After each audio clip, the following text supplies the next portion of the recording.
जगाने वाला नव ज्योति जगाने वाला नव ज्योति जगाने वाला हरि नाम यही हरि धाम यही हरि नाम यही हरि धाम यही हरि नाम यही हरि धाम यही हरि नाम यही हरि धाम यही यही जग मंगल की आरती पापियों को पाप से है तारती श्री भागवत भगवान की है आरती पापियों को पाप से है तारती ये शांति गीत पावन पुनीत पापों को मिटाने वाला हरि दर्श कराने वाला ये शांति गीत पावन पुनीत पापों को मिटाने वाला हरि दर्श कराने वाला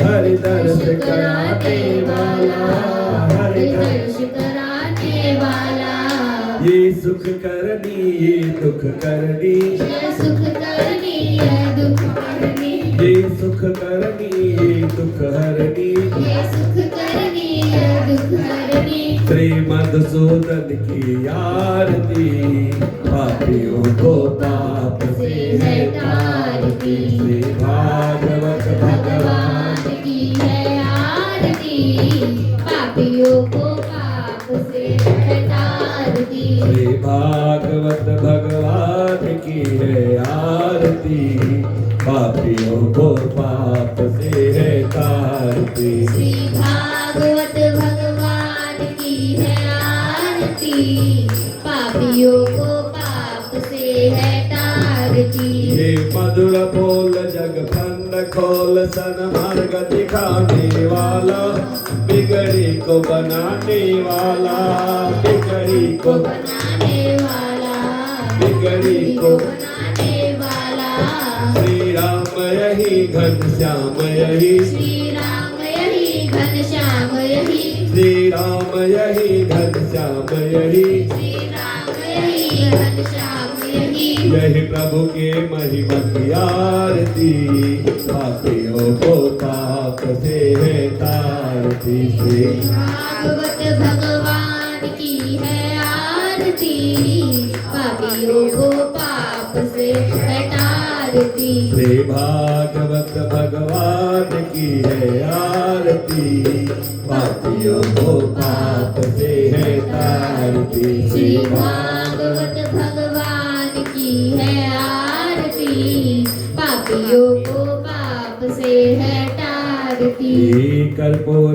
गौरम करुणावतारम संसार सारम भुजगेन्द्रहारम सदा वसंतं हृदयारविन्दे भवं भवानी शरणं नमामि त्वमेव माता च पिता त्वमेव त्वमेव बन्धु सखा त्वमेव विद्या गम्यं त्वमेव त्वमेव सर्वं मम देव देव काचा मनसे नियरवा बुद्ध्यात्मनामा वंचित्सवावा करोमि यद्यत् सकलस्परस्मै नारायणाय समर्पयामि अच्युतं केशवं राम नारायणं कृष्णदामोदरं वासुदेवं हरे श्रीधरं माधवं गोपिका वल्लभं जानकी नायकं श्रीरामचन्द्रं हरे हरे राम राम राम हरे हरे हरे कृष्ण कृष्ण कृष्ण हरे हरे हरे राम राम राम हरे हरे हरे कृष्ण कृष्ण कृष्ण हरे हरे हरे राम राम हरे हरे हरे कृष्ण कृष्ण कृष्ण कृष्ण हरे हरे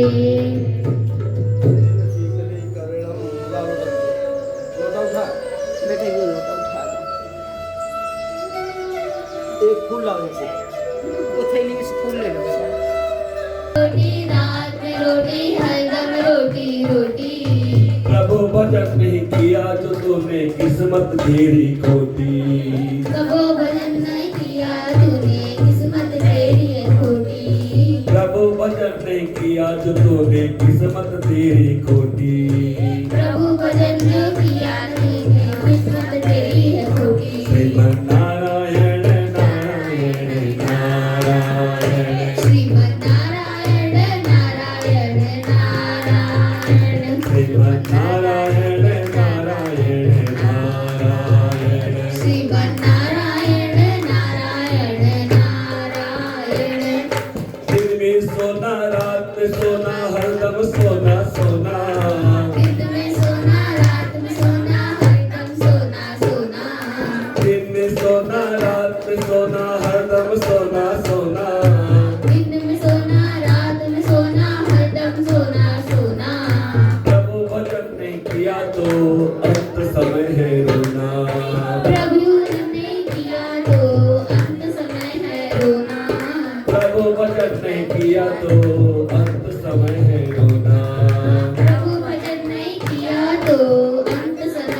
रोना। तो क्या कहेंगे? श्रीमन नारायण नारायण नारायण, श्रीमन नारायण नारायण नारायण, भजमन नारायण नारायण नारायण, भजमन नारायण नारायण नारायण, श्रीमन नारायण नारायण नारायण, श्रीमन नारायण नारायण नारायण। कागज की एक नाव बनाई छोड़ी गंगा जल में, कागज की एक नाव बनाई छोड़ी गंगा जल में, कागज की एक नाव बनाई छोड़ी गंगा जल में, कागज की एक नाव बनाई छोड़ी गंगा जल में, धर्मी धर्मी पार उतर गए पापी डूबे जल में, धर्मी धर्मी पार उतर गए पापी डूबे जल में, धर्मी धर्मी पार उतर गए पापी डूबे जल में, धर्मी धर्मी पार उतर गए पापी डूबे जल में। श्रीमन नारायण नारायण नारायण, श्रीमन नारायण नारायण नारायण, श्रीमन नारायण नारायण नारायण, श्रीमन नारायण नारायण नारायण। कौड़ी कौड़ी माया जोड़ी जोड़ी एक बर्तन में, कौड़ी कौड़ी माया जोड़ी जोड़ी एक बर्तन में, कौड़ी कौड़ी माया जोड़ी जोड़ी एक बर्तन में, कौड़ी कौड़ी माया जोड़ी जोड़ी एक बर्तन में, यमराज जब लेने आया रह गई मन की मन में, यमराज जब लेने आया रह गई मन के मन में, यमराज जब लेने आया रह गए मन की मन में, यमराज जब लेने आया रह गई मन के मन में। श्रीमन नारायण नारायण नारायण, श्रीमन नारायण नारायण नारायण, भजमन नारायण नारायण नारायण, भजमन नारायण नारायण नारायण, श्रीमन नारायण नारायण नारायण, श्रीमन नारायण नारायण नारायण, श्रीमन नारायण नारायण नारायण, श्रीमन नारायण नारायण नारायण, श्रीमन नारायण नारायण नारायण, भजमन नारायण नारायण नारायण। प्रेम सो लक्ष्मी नारायण भगवान की जय। इतना तो करना स्वामी ओहो कितना जब प्राण तन से निकले, गोविंद नाम लेकर, गोविंद नाम लेकर, तब प्राण तन से निकले, इतना तो करना स्वामी जब प्राण तन से निकले, इतना तो करना स्वामी जब प्राण तन से निकले। नहीं जाना करते रहो ना भाई सब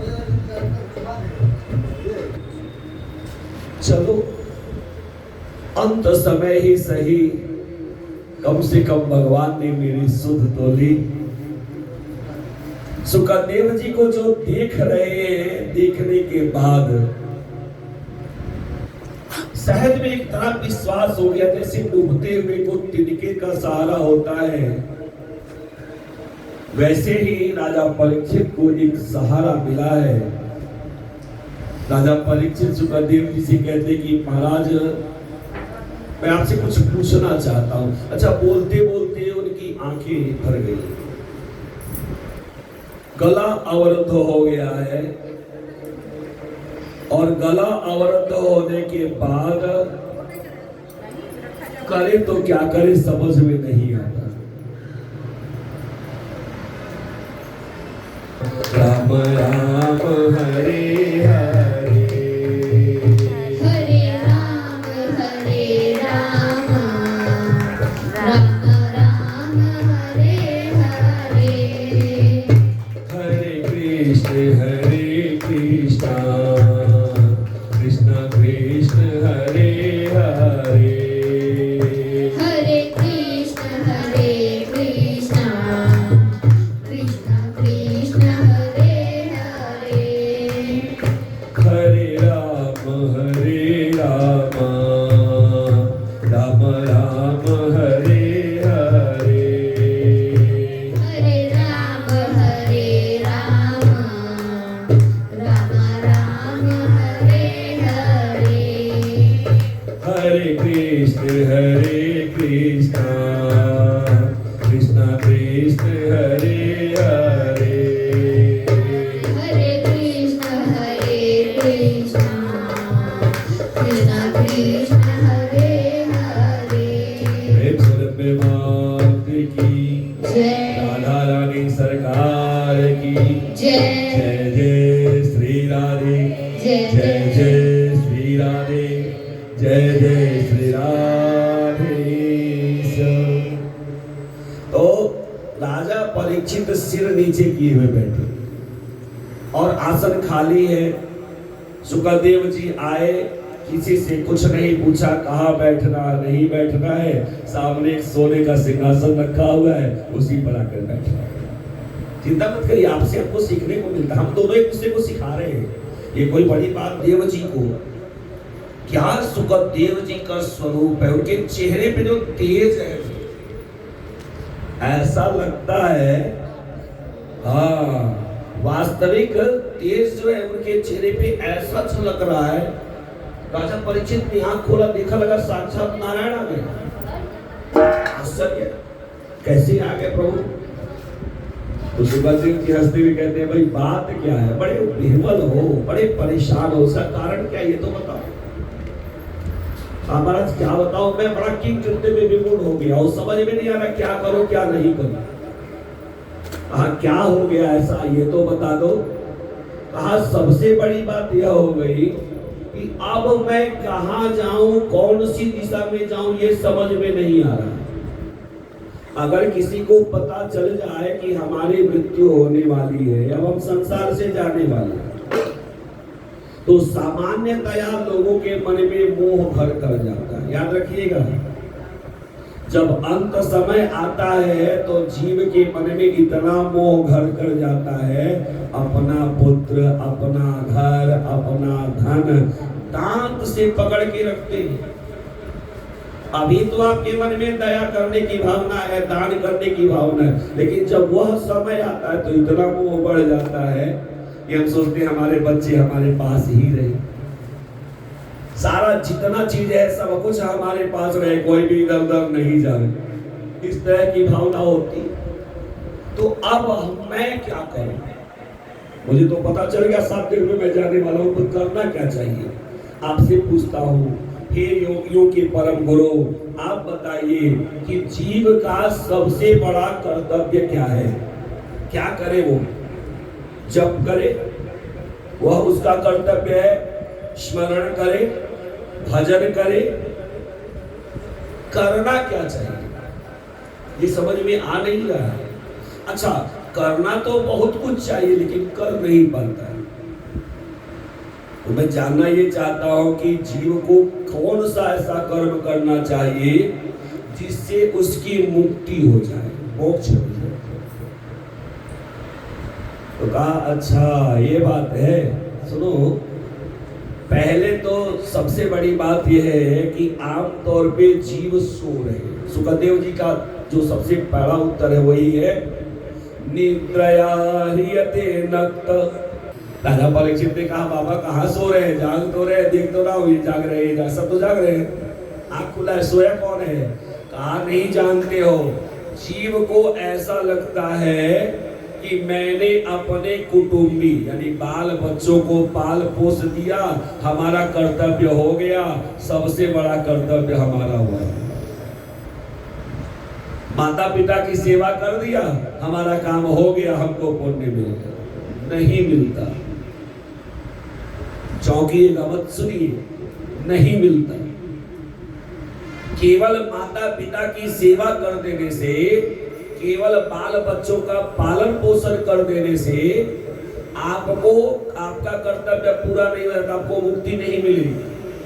तब कहा यह आपका अति आवश्यक कार्य ये करना ही है। अगर ये आप नहीं करेंगे, माता पिता की सेवा नहीं करेंगे, जिन बच्चों को संसार में लेकर के आए हैं उनके पालन पोषण की व्यवस्था नहीं करेंगे, तो आपके द्वारा किया गया कोई भी पुण्य कर्म जो है वह पूरा नहीं हो पाएगा। यह योग्यता निर्धारित किया जाता है, बताया जाता है, भैया आपको ये करना है। जब माता पिता की सेवा करोगे तो माता पिता क्या करते हैं? और माता पिता हैं जो कहेंगे अपने बच्चे से, बच्चा मेरी सेवा करो, कहेंगे क्या? नहीं। माँ के पास जाओ, माँ की सेवा करने लगो ना, वो जो अच्छी माँ होगी वो कहेगी बच्चा मेरी सेवा करो, नहीं करो भगवान की सेवा जरूर करना। पिता के पास जाएंगे, पिता का पैर दबाएंगे, पिताजी कहेंगे बच्चा मेरा पैर दबाओ, नहीं दबाओ लेकिन भगवान की सेवा जरूर करना। तो चूंकि माता पिता कुटुंबी जन आपको भगवान से जोड़ते हैं, और जब माता पिता कुटुंबी आपको भगवान से नहीं जोड़ पाते तो सदगुरु आपके लिए होते हैं जो आपको भगवान से जोड़ते हैं। तो इसलिए माता पिता की सेवा करना है, परिवार का पालन पोषण करना, ये सब तो करना है, लेकिन इतने से ही आपका कर्तव्य पूरा नहीं हो जाता। सुखदेव जी कहते हैं महाराज, वास्तव में श्रोतव्यादीन राजेंद्र दृढ़ संति सहस्रश अपश्यत आत्मतत्वम गृहेषु गृहमेधिनाम। महाराज ये जो हम घर परिवार का पालन पोषण कर रहे, कमा खा रहे हैं, इस चक्कर में जीव अपने आत्म तत्व को देख नहीं पाता। मैं हूं कौन?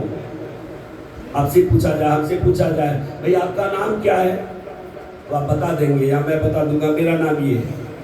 अब जरा ध्यान से सोच के बताइए ये नाम किसका है? आत्मा का है कि शरीर का है?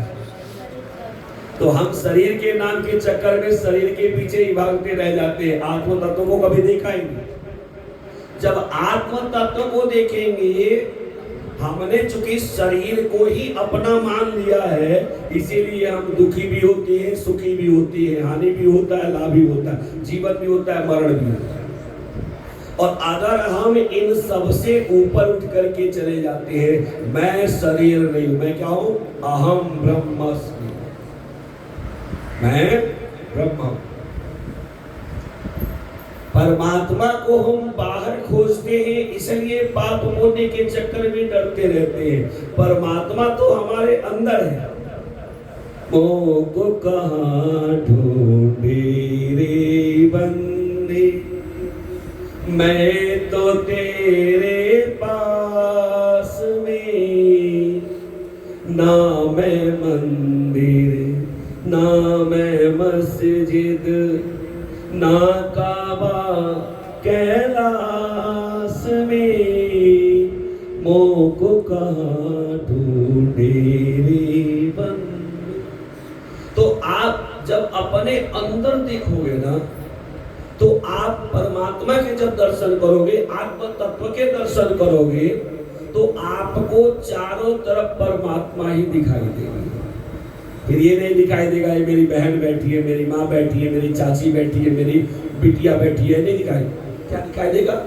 सर्वरूपमयी देवी सर्वदेवी मयम जगत अतोहम विश्वरूपाम तम नमामि परमेश्वरी।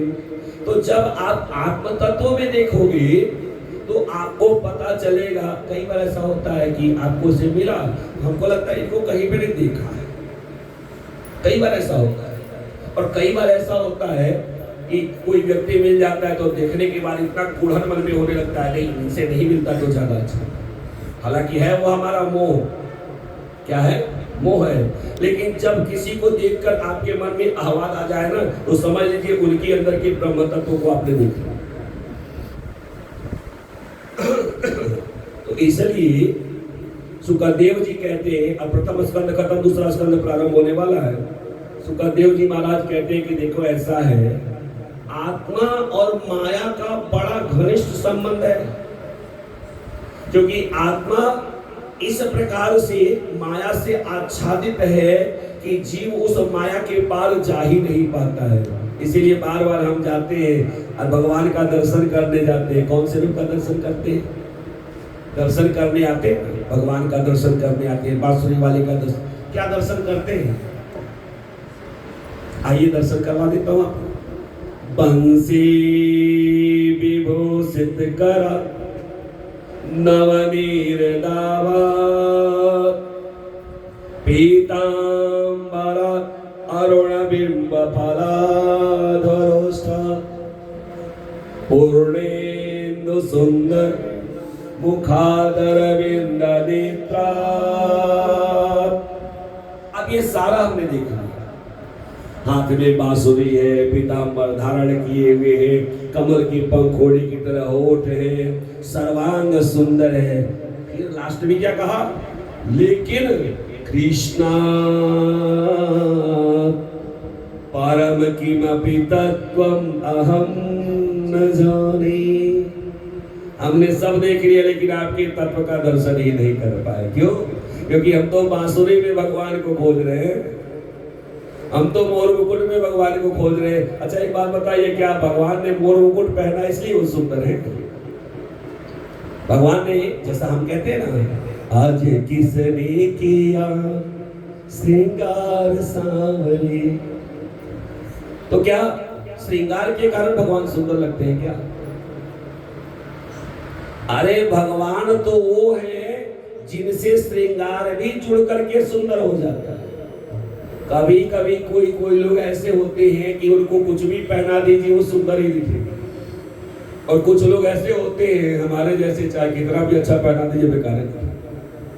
तो कहने का भाव क्या होता है कि वास्तव में भगवान की सुंदरता अपने आप में परिपूर्ण है, उनके पास किसी श्रृंगार की आवश्यकता नहीं है।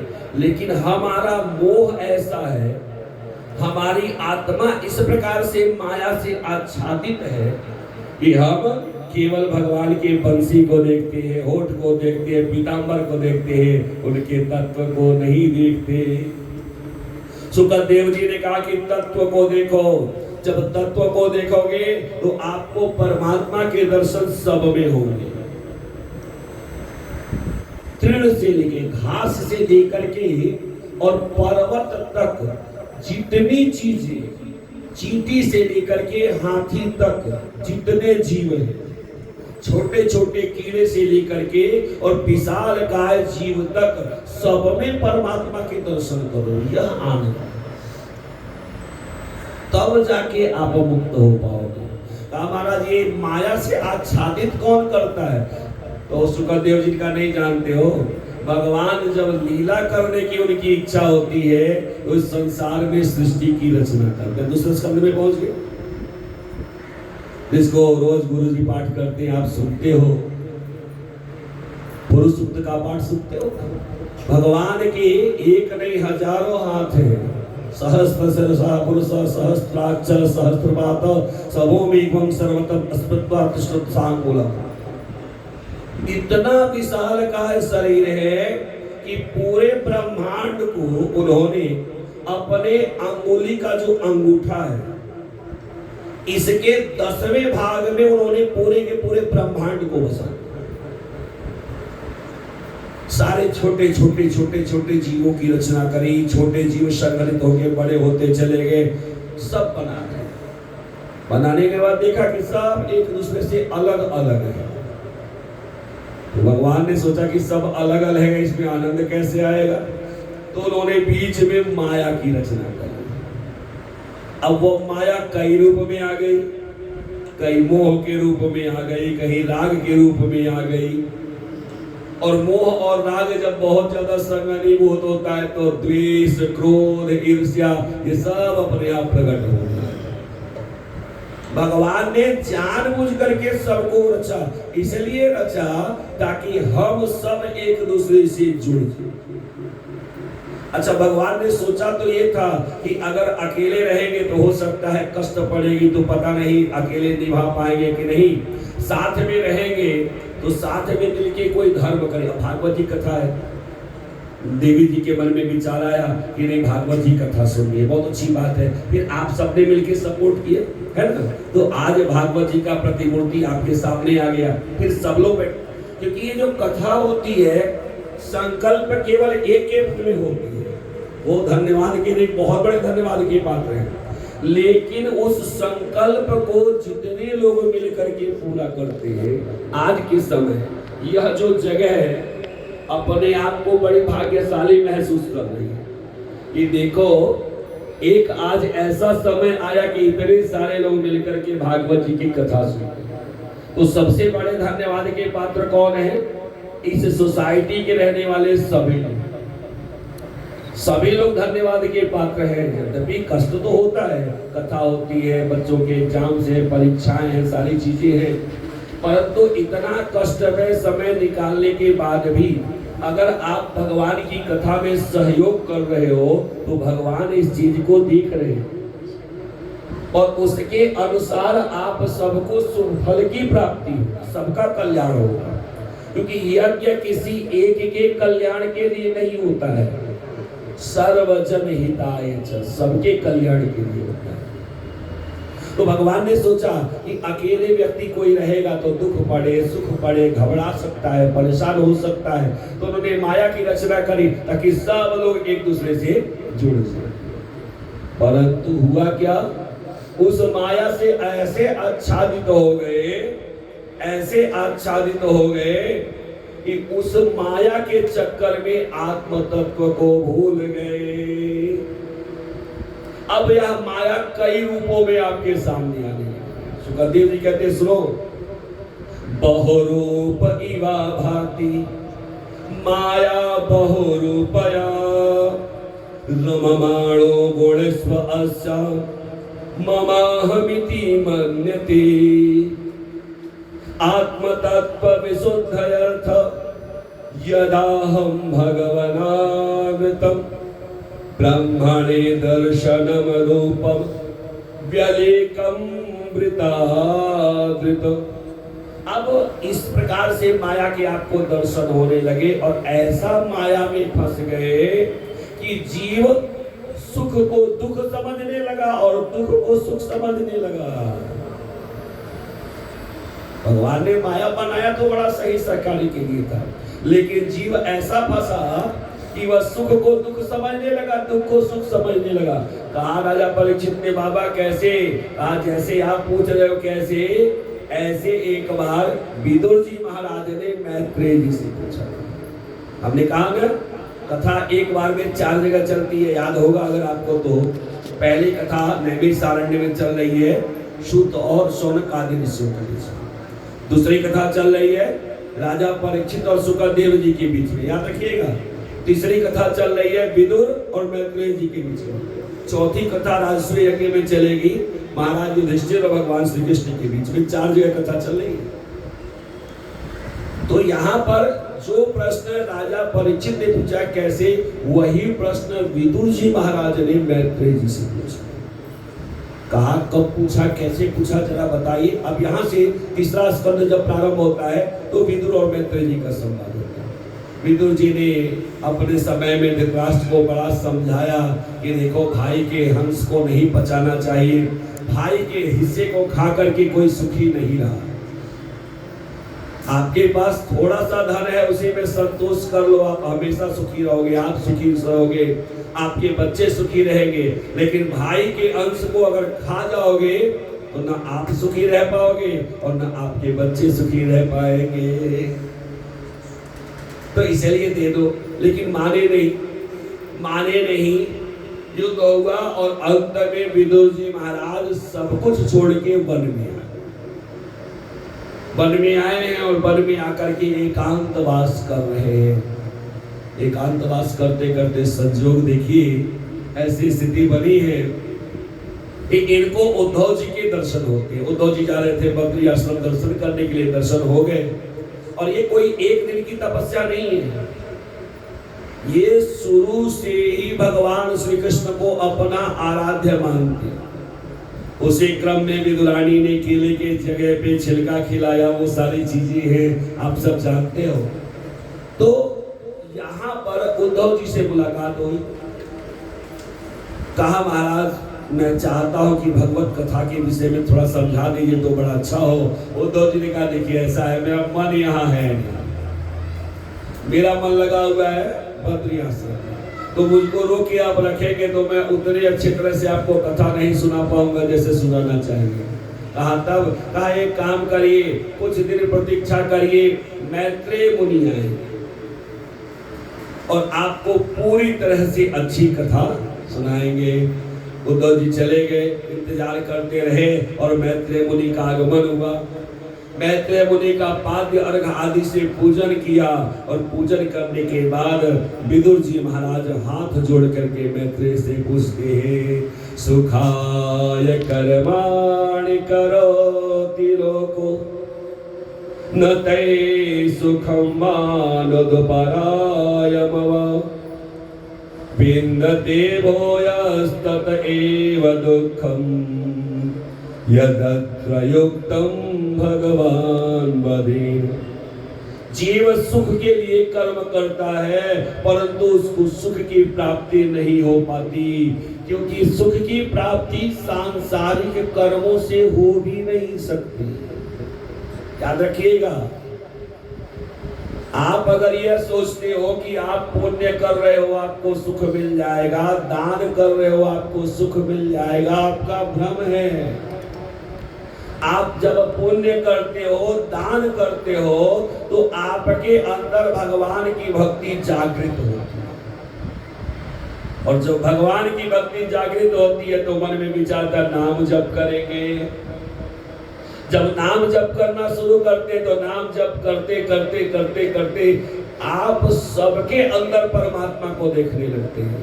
फिर विश्वास करिए, आप कहीं जाओ या मत जाओ परंतु परमात्मा आपको खोजते हुए आपके पास चले जाते हैं। फिर श्री कृष्ण चंद्र भगवान की जय।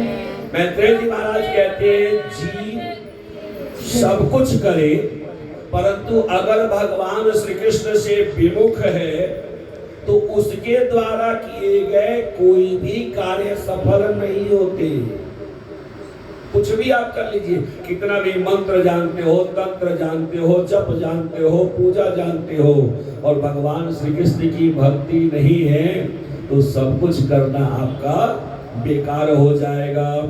और भगवान की भक्ति भी उसको प्राप्त होती है जिसके ऊपर भगवान की कृपा होती है। अब मोहि भरोस हनुमंता बिनु हरि कृपा मिले नहीं संता। वास्तविकता वही है, जब भगवान की कृपा होती है तो संत का आगमन होता है आपके पास।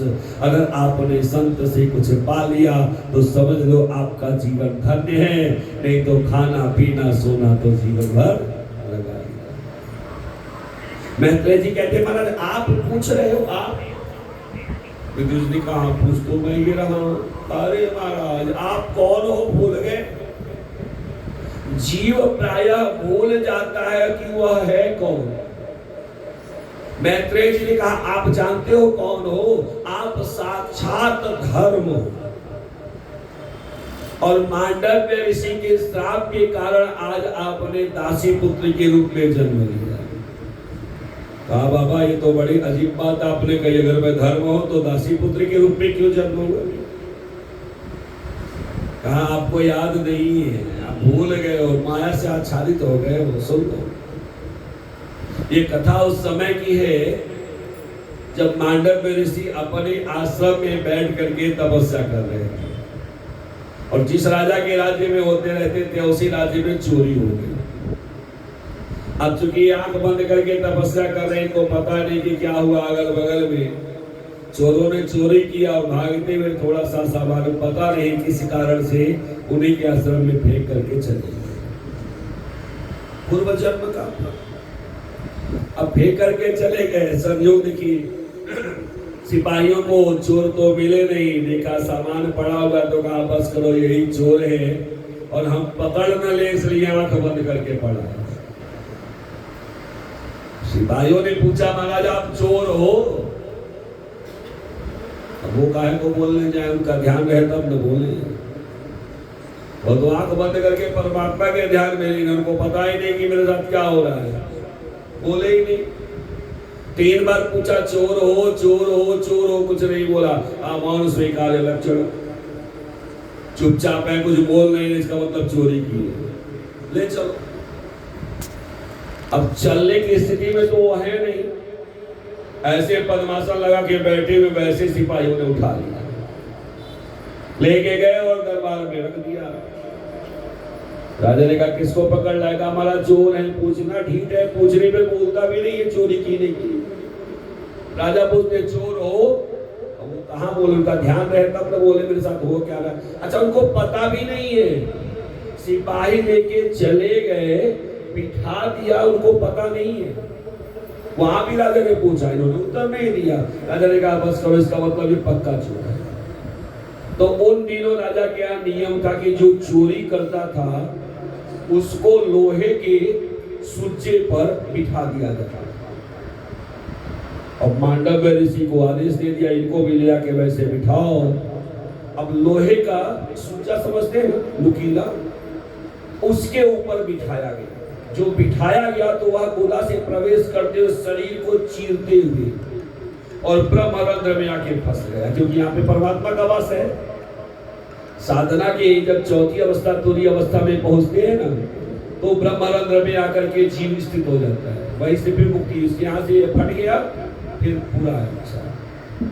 इसीलिए जब आमतौर पे लोग नहीं वैसे मरते हैं तो उनकी कपाल क्रिया की जाती है, यहाँ से प्राण निकले तो शायद मुक्ति मिल जाए। तो इस प्रकार से अब लटके हुए ऐसे ही और रक्त गिर रहा, लगातार गिरता जा रहा। लेकिन मजे की बात देखिए, ना ही उनको दर्द हो रहा है ना ही उनको पीड़ा हो रहा है, कुछ भी नहीं हो रहा है, कुछ भी नहीं, एकदम वैसे ही बैठे हैं निश्चेष्ट भाव से। संयोग से उन दिनों एक वैश्य होते हैं, अपने पाप कर्म के कारण कुष्ठ रोगी हो गए और उनकी पत्नी होती है नर्मदा देवी। नर्मदा देवी माता अनुसुईया की सबसे अच्छी भक्ति थी। माता अनुसुईया ने उनको पतिव्रत धर्म की बड़ी अच्छी शिक्षा दी है।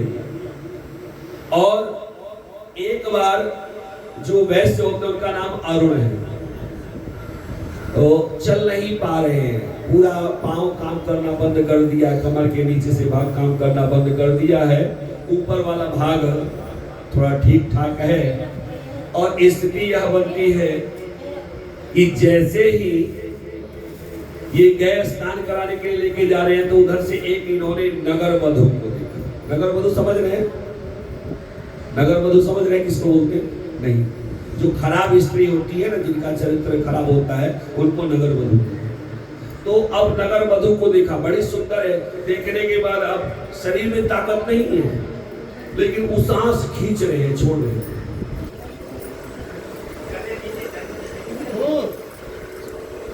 छोड़ रहे हैं। तो उस समय कहा कि महाराज क्या बात है, आखिर आप इस प्रकार से क्यों कर रहे हैं? तो अरुण ने कहा महाराज क्या बताऊं, अब कुछ कहने के बनता तो है नहीं, लेकिन सुन लो, अगर यह मेरी पत्नी बन जाती तो बड़ा अच्छा। अब जरा कल्पना करिएगा, सोचिएगा,